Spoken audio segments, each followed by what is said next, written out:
Hello, and welcome to Different Parks and Recreation Spring Activity video. In this video, you're going to be going over a couple different activities. First off is our outdoor Easter egg hunt, followed by our indoor Easter egg hunt. Next up is the bunny chow mix for a nice sweet snack, followed by some Easter egg crafts using recycled materials, and then our Easter egg challenges. Alright, let's get into it. First off, we're going to teach you how to do an outdoor Easter egg hunt with a twist. So we all know the classic way to do an Easter egg hunt, which is just hiding them outside, but this time we're going to put a little twist on it and hiding different things inside our eggs.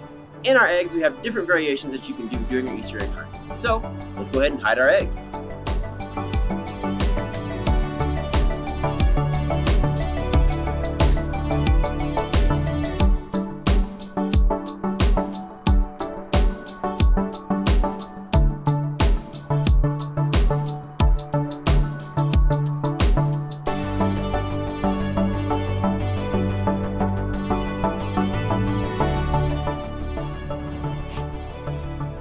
Alright, found our first egg. Let's see what we got.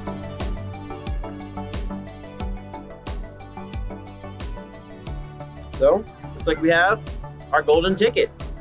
So, this is one variation that you can do with your Easter egg hunt. You take a couple of eggs and you can stuff a makeshift golden ticket in them. And when your littles find them, you can either give them a larger prize, take them to the store, get them a candy bar, or what have you, just something that is a little bit higher value than just the candies inside your egg. So, let's see the other ones. Alright, we got an egg here. So egg number 2. Let's see what we got.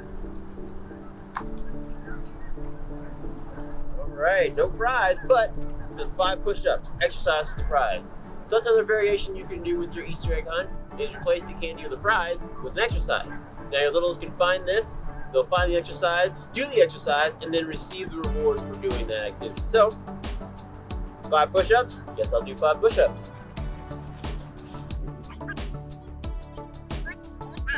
So after my exercise is done, I'd receive my prize.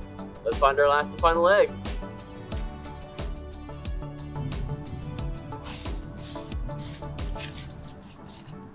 Alright, got our last egg here. Let's see what we got. 5 plus 5, solve for the prize. So, another variation you can do is hiding math problems inside your eggs. May not be your favorite of the kiddos, but keeps the brain sharp. So you can simply write down some different math problems, hide them in your eggs, and then have your littles solve the problem to get their prize. Fun way, educational, win-win. Alright, so we found all of our eggs, found the different variations. There's one more I want to talk about, which is the role reversal Easter egg hunt. That is where the kids go and hide the eggs, and then you, the adult, go and search for them. It's a fun way to switch it up. That way it gives them a chance to kind of chill and relax while you go do all the work. So now let's move into our indoor Easter egg hunt. Alright, so you've done your outdoor Easter egg hunt. Now this is an indoor variation that you can do. You don't have access to a park or a large outdoor space. So for the indoor, a twist we like to put on it is making it into a scavenger hunt. So you can use the layout of your home or apartment or wherever you're at as your map, okay? So you can draw the layout of where you're at, and I'll show you how to do that here in a second. And then you're going to cut that up to create clues that you'll then scatter around your place so that your little ones can try and find it. So let's hop into that. Drawing your map, you can use the layout of your home or apartment wherever you're at. I'm going to use my house for it. And this map is what you will then cut up, put your bunny paws on, and then scatter around your house for your little ones to try and find it. For me, I'm going to start with my door because that's a nice landmark that I remember. So I'm drawing the entryway to my home. There's a wall there. The other family room there. Here's my closet. That goes back into the driveway. I'm gonna hide my Easter eggs in my couch cushion. The X, which marks the spot, but it's a small X. So, because you don't want to give that away when they're finding their parts, okay? Next, we have our map, all right? I'm then going to just cut this up into crazy squiggles or just simple checkers. It's up to you. You can make them into puzzle pieces, you can make them into squares. I'm just gonna do some little checker pieces to make it a little simpler to show you. And I'm going to cut my X in half intentionally. That way, if my littles are trying to search for it, or your littles are trying to search for it, it doesn't give it away.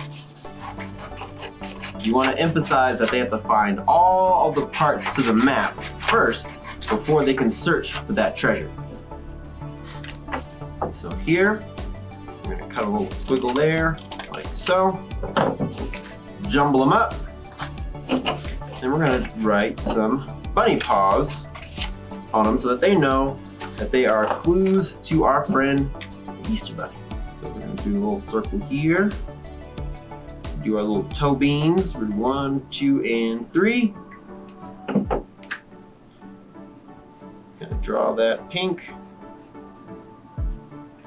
And there is my bunny paw, indicating this is the clue print, or the clue to our stash of eggs, okay? So we're gonna do that on each and every single one of these, and then we are good to go. So once you have your map cut up and your paws labeled, it's time to hide them. But since these are the Easter Bunny's eggs, we're gonna let him go ahead and hide them. There we go. Let's get to it.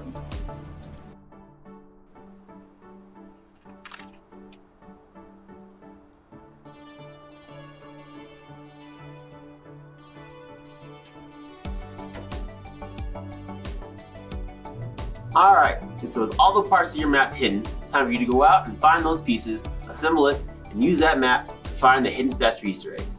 And with that, that's how you do your indoor Easter egg hunt. All right, so here we're going to make your spring Easter treat. Similar to a puppy chow, we're gonna make some bunny chow, something that maybe our Easter bunny might try to steal. So for it, you can use whatever ingredients that you'd like, that you may have used in puppy chow previously, but these are just the ingredients that we chose, and something that we saw that was common.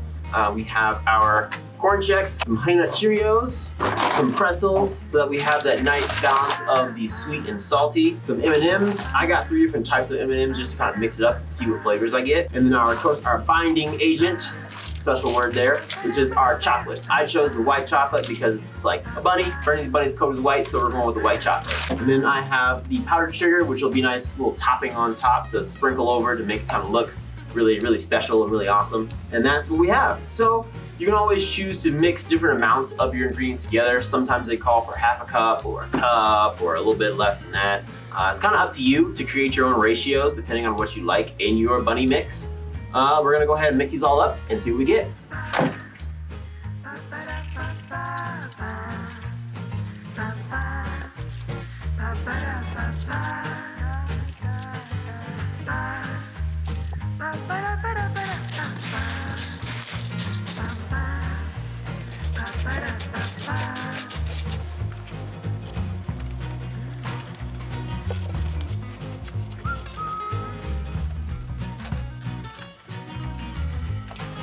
There we have our bunny mix. So today you're going to be learning how to make your very own Easter bunny using some recycled materials. If you have some plastic eggs, you can use those. If not, it's okay. You can use small Dixie cups. I have this plastic one here. I have this paper one here, and then a plastic up here. You're just gonna be using a little bit more imagination than you would maybe with our eggs, but that's okay. You'll also need some pom-poms, which are optional. Just kind of jazz it up a little bit. Some googly eyes, also optional. You can use marker, just ways to jazz it up. Pipe cleaners, these are the essential ones so that you can make your ears and your feet. So you need pipe cleaners for sure. A hot glue gun, it may or may not work. You may want to use tape depending on if your glue isn't wanting to stick to the eggs or the cups. Sometimes the glue and the plastic don't mix always, but we're gonna try it out and see. And then that's all the materials that you'll need for this activity. So, starting off, we're going to use our plastic eggs. So this, we can turn into a carrot. If you want an orange bunny, you can. It's the joy of kind of being creative with your crafts. You can make your bunny a purple bunny, an orange bunny, a blue bunny, whatever color you want. I'm gonna turn my plastic egg here into a carrot. So first things first, I take my egg, kind of look at it, check it out. If there's any candy inside, maybe stash that for later. Then close it back up. Now my carrot's gonna be a simple traditional carrot, so we're gonna take my black marker. I'm gonna draw some lines around it to kind of give it that carrot look. They don't have to be perfectly straight. They can be squiggly, they can be kind of rough, they can be gapped. It's up to you. You're a carrot.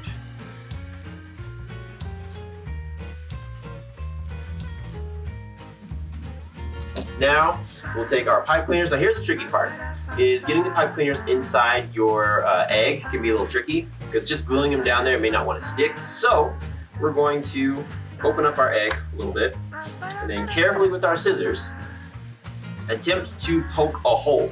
Now if this doesn't want to work, you can use your glue gun to kind of burn a hole, and I'm going to try here with my scissors. We want to make sure that we're being safe. If it's not going through easily, then just stop it there. I don't want you to poke yourself or cut yourself. So we're going to use our hot glue gun. Use that hot point, and simply just kind of press in there and melt a hole in the top. Won't take a lot, just a hole, just soft enough and big enough for those scissors to go through. And there we have it. Then next up, I'm gonna take my pipe cleaner, shove it through there. I'm gonna put actually both ends, kind of loop it and push it in there so it kind of makes a little knot there to keep it from coming out. And put it back together. So there is my little makeshift carrot. Now I'm gonna make the bunny to go with it.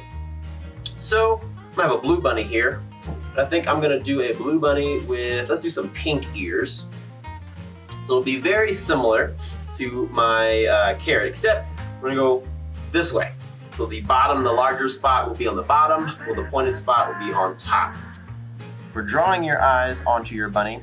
Okay, I like to start with the nose, that way it's a nice kind of focal point there.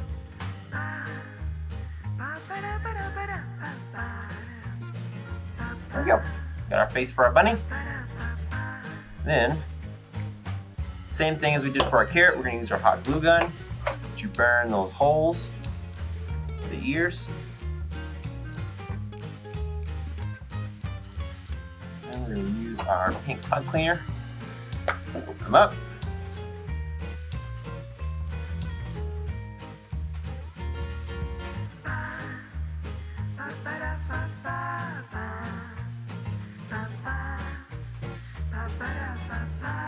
Like so. Then we're gonna do the same thing for our feet. So we're gonna burn those two holes in the bottom.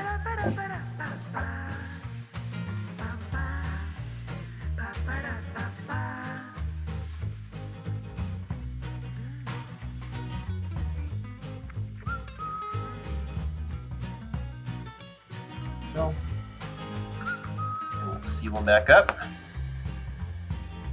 Oh, there you go.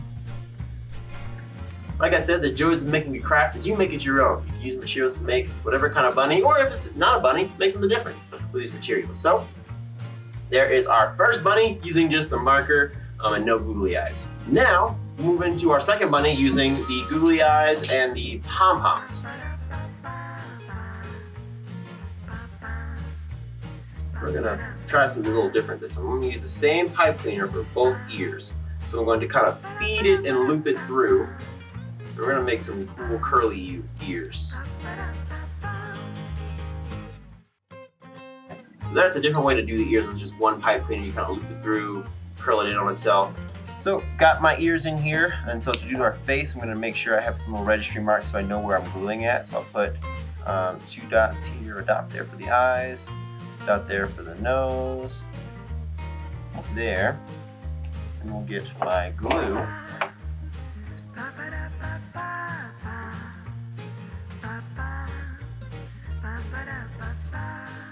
Like so.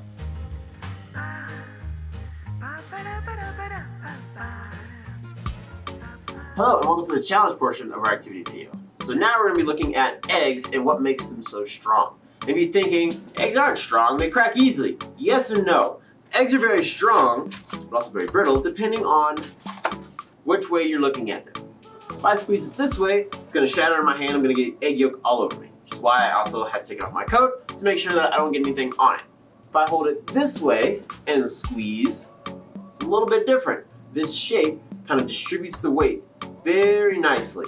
If I'm holding this way, it's going to shatter. I'm going to get egg all over the place. If I hold it this way, it's going to be very strong and I won't be able to crush it. I challenge you all to try that.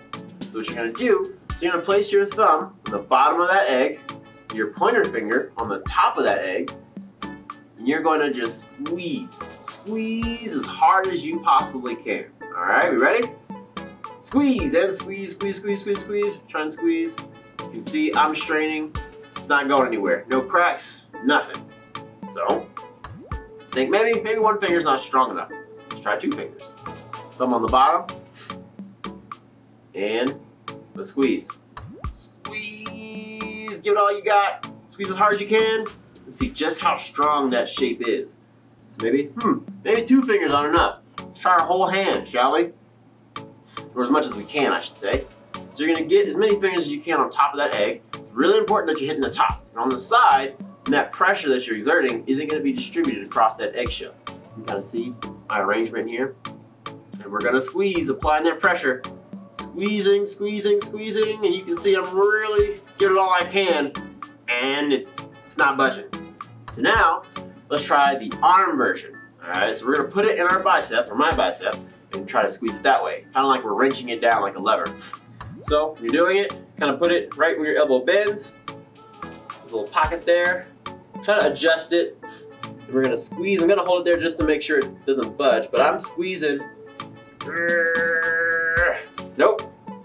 Still in one shape, which is good, because otherwise I would have had yolk all over my arm in the back here. So you can see just how strong these eggs are because of this shape. Another challenge that we can do, we can even walk on these eggs because of their shape. It's wild, right? So we're gonna walk on these eggs and I'm gonna show you just how strong these are. Okay, so for our other challenge is walking on the eggs, which you may think is crazy, but it actually works. Normally you do this with a full carton of eggs. You take your full carton, you take your shoes off because the hard surface of your shoes will break the eggs. You'll want to make sure that your eggs are all aligned in the same direction, which is kind of like that more pointier side up. Good there. And so once they are all aligned, then you are good to walk on those eggs. Now, and something to remember when you're walking on those eggs is you're not stomping on them. You're walking gently over them.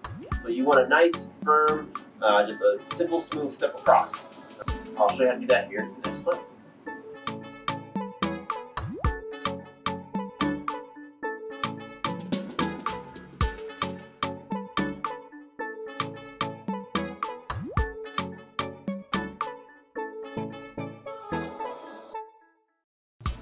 So then we have all of our activities. We had our Easter egg hunt, we had our craft with our recycled Easter eggs, we had our snack that we made, and we had our egg challenges. So hopefully you get to try all those with your friends and family and have a good time with them. So to stay up to date on other programs and offerings of the city, be sure to follow Denver Parks and Recreation online at our Facebook page, our YouTube page, our Instagram page, and as well as our website at denvergov.org/recreation. So, as always, hopefully you have an excellent rest of your day.